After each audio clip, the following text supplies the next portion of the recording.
আমি ওসমান হাদি আবারও বলি, আমি যেটা বলি ইনশাআল্লাহ আমি একটু করার জন্য বলি। আমার ঢাকা হাটের প্রত্যেকটা প্রার্থীকে জিজ্ঞেস করেন আপনার বৈধ ইনকাম কি। বিএনপি বলি, জামাত ইসলামী বলি, যারাই আগামী 5 বছর ক্ষমতায় থাকবে তারা কি শুধু 5 বছরের চিন্তাই করছে? আগামী 50 বছরের চিন্তা কই? শহীদ প্রেসিডেন্ট জিয়াউর রহমান কয়টা দিন বেঁচেছেন? কিন্তু ভাবেন আজকে পর্যন্ত উনি আমার অনুপ্রেরণা। আমাদের দেশের এখন স্থিতিশীলতার জন্য নির্বাচন অত্যন্ত জরুরি। আপনার বিপরীতে আছে বিএনপি থেকে মির্জা আব্বাস, জামাতের প্রার্থী আছে, শোনা যাচ্ছে যে সাদেক কায়েম হয়তো বা প্রার্থী হতে পারে।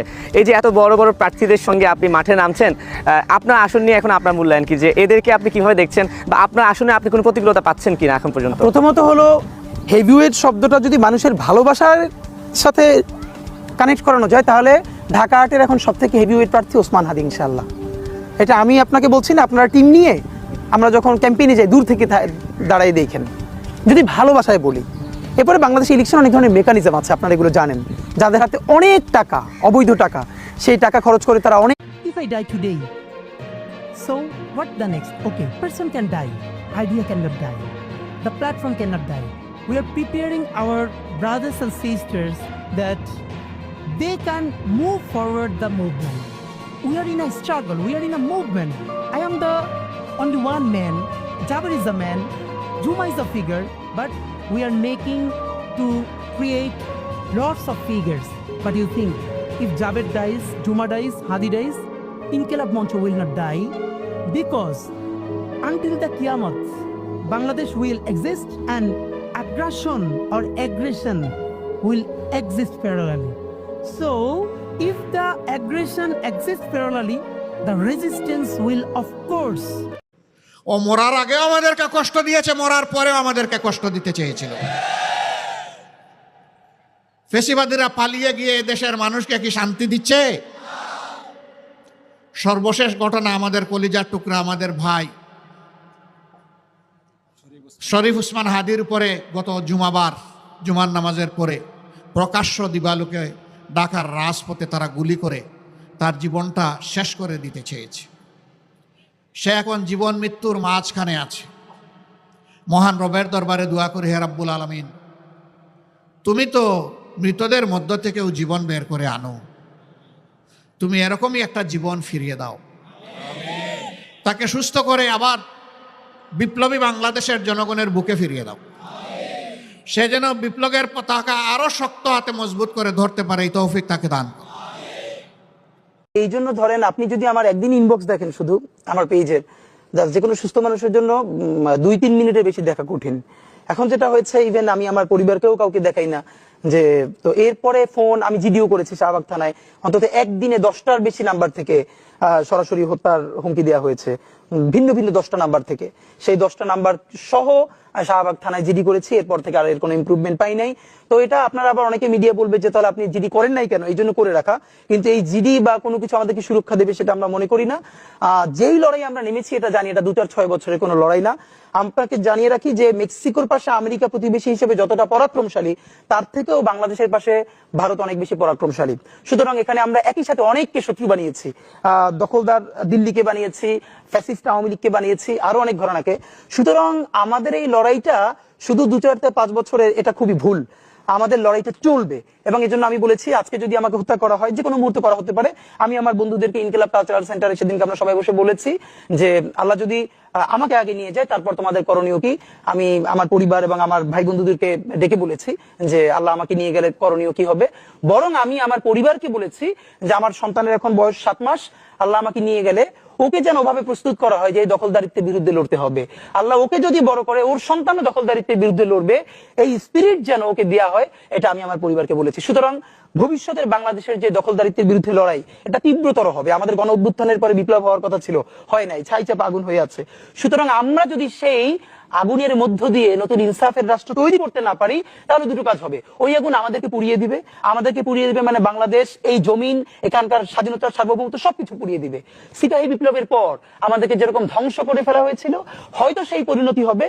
আর সেটা না হলে যদি আমরা রুখে দাঁড়াতে পারি তাহলে আমাদের বিজয় হবে। সুতরাং আমরা লড়াইয়ের মধ্যেই আছি। আর একটা মজার ব্যাপার হলো যে আমি যখন ইনসাফের লড়াই করি তখন তো সেখানে পরাজয়ের কিছু নাই। আমি বেঁচে থাকলে আমি গাজী হিসেবে লড়বো, আমি মরে গেলে শহীদ হয়ে আল্লাহর কাছে চলে যাবো। আমি ওসমান হাদি আবারও বলি, আমি যেটা বলি ইনশাল্লাহ আমি একটু করার জন্য বলি। আমার ঢাকা হাটের প্রত্যেকটা প্রার্থীকে জিজ্ঞেস করেন আপনার বৈধ ইনকাম কি। বিএনপি বলি, জামাত ইসলামী বলি, যারাই আগামী 5 বছর ক্ষমতায় থাকবে তারা কি শুধু 5 বছরের চিন্তাই করছে? আগামী 50 বছরের চিন্তা কই? শহীদ প্রেসিডেন্ট জিয়াউর রহমান কয়টা দিন বেঁচেছেন? কিন্তু ভাবেন আজকে পর্যন্ত উনি আমার অনুপ্রেরণা। আমাদের দেশের এখন স্থিতিশীলতার জন্য নির্বাচন অত্যন্ত জরুরি। আপনার বিপরীতে আছে বিএনপি থেকে মির্জা আব্বাস, জামাতে প্রার্থী আছে, শোনা যাচ্ছে যে সাদেক কায়েম হয়তো বা প্রার্থী হতে পারে।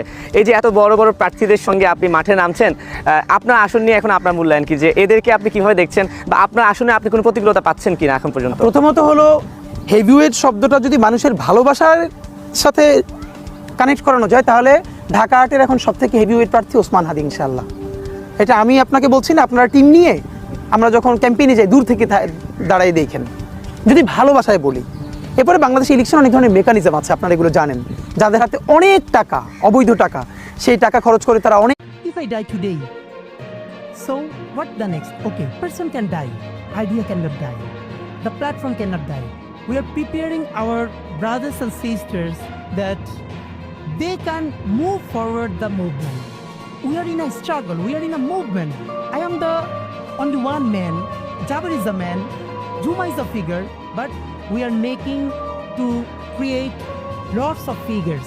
But you think, if Jabir dies, Juma dies, Hadi dies, Inqilab Mancha will not die, because until the Qiyamah, Bangladesh will exist and aggression will exist parallelly.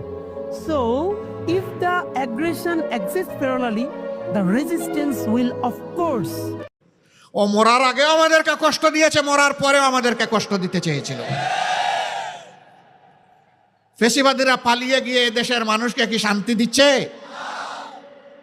সর্বশেষ ঘটনা, আমাদের কলিজার টুকরা, আমাদের ভাই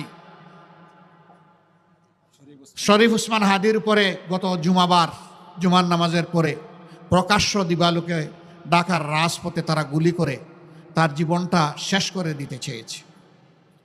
সে এখন জীবন মৃত্যুর মাঝখানে আছে। মহান রবের দরবারে দোয়া করি, হে রাব্বুল আলামিন, তুমি তো মৃতদের মধ্য থেকেও জীবন বের করে আনো, তুমি এরকমই একটা জীবন ফিরিয়ে দাও, তাকে সুস্থ করে আবার বিপ্লবী বাংলাদেশের জনগণের বুকে ফিরিয়ে দাও। সে যেন বিপ্লবের পতাকা আরো শক্ত হাতে মজবুত করে ধরতে পারে, এই তৌফিক তাকে দান। এই জন্য ধরেন আপনি যদি আমার একদিন ইনবক্স দেখেন শুধু আমার পেজের, যে কোনো সুস্থ মানুষের জন্য 2-3 মিনিটের বেশি দেখা কঠিন। এখন যেটা হয়েছে, ইভেন আমি আমার পরিবারকেও কাউকে দেখাই না। যে তো এরপরে ফোন আমি জিডিও করেছি শাহবাগ থানায়, অন্তত একদিনে 10টার বেশি নাম্বার থেকে সরাসরি হত্যার হুমকি দেওয়া হয়েছে, ভিন্ন ভিন্ন 10টা নাম্বার থেকে। সেই 10টা নাম্বার সহ শাহবাগ থানায় জিডি করেছি, এরপর থেকে আর এর কোনো ইমপ্রুভমেন্ট পাই নাই।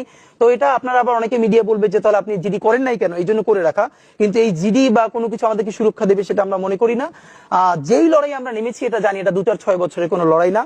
আপনাকে জানিয়ে রাখি যে মেক্সিকোর পাশে আমেরিকা প্রতিবেশী হিসেবে যতটা পরাক্রমশালী, তার থেকেও বাংলাদেশের পাশে ভারত অনেক বেশি পরাক্রমশালী। সুতরাং এখানে আমরা একই সাথে অনেককে শত্রু বানিয়েছি, দখলদার দিল্লিকে বানিয়েছি, ফ্যাসিস্ট আওয়ামী লীগকে বানিয়েছি, আরো অনেক ঘরানাকে।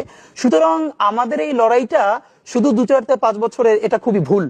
আমাদের লড়াইটা চলবে এবং এই জন্য আমি বলেছি আজকে যদি আমাকে হত্যা করা হয়, যে কোনো মুহূর্তে করা হতে পারে। আমি আমার বন্ধুদেরকে ইনকিলাব কালচারাল সেন্টারে সেদিনকে আমরা সবাই বসে বলেছি যে আল্লাহ যদি আমাকে আগে নিয়ে যায় তারপর তোমাদের করণীয় কি।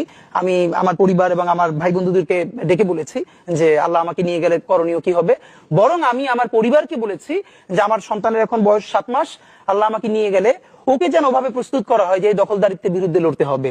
আল্লাহ ওকে যদি বড় করে ওর সন্তানও দখলদারিত্বের বিরুদ্ধে লড়বে, এই স্পিরিট যেন ওকে দেওয়া হয়, এটা আমি আমার পরিবারকে বলেছি। সুতরাং ভবিষ্যতের বাংলাদেশের যে দখলদারিত্বের বিরুদ্ধে লড়াই, এটা তীব্রতর হবে। আমাদের গণ অভ্যুত্থানের পরে বিপ্লব হওয়ার কথা ছিল, হয় নাই, ছাইচাপা আগুন হয়ে আছে। সুতরাং আমরা যদি সেই আগুনের মধ্য দিয়ে নতুন ইনসাফের রাষ্ট্র তৈরি করতে না পারি, তাহলে দুটো কাজ হবে। ওই আগুন আমাদেরকে পুড়িয়ে দিবে, মানে বাংলাদেশ, এই জমিন, এখানকার স্বাধীনতার সার্বভৌমত্ব সবকিছু পুড়িয়ে দিবে। সিপাহী বিপ্লবের পর আমাদেরকে যেরকম ধ্বংস করে ফেলা হয়েছিল, হয়তো সেই পরিণতি হবে। আর সেটা না হলে যদি আমরা রুখে দাঁড়াতে পারি তাহলে আমাদের বিজয় হবে। সুতরাং আমরা লড়াইয়ের মধ্যেই আছি। আর একটা মজার ব্যাপার হলো যে আমি যখন ইনসাফের লড়াই করি তখন তো সেখানে পরাজয়ের কিছু নাই। আমি বেঁচে থাকলে আমি গাজী হিসেবে লড়বো, আমি মরে গেলে শহীদ হয়ে আল্লাহর কাছে চলে যাবো।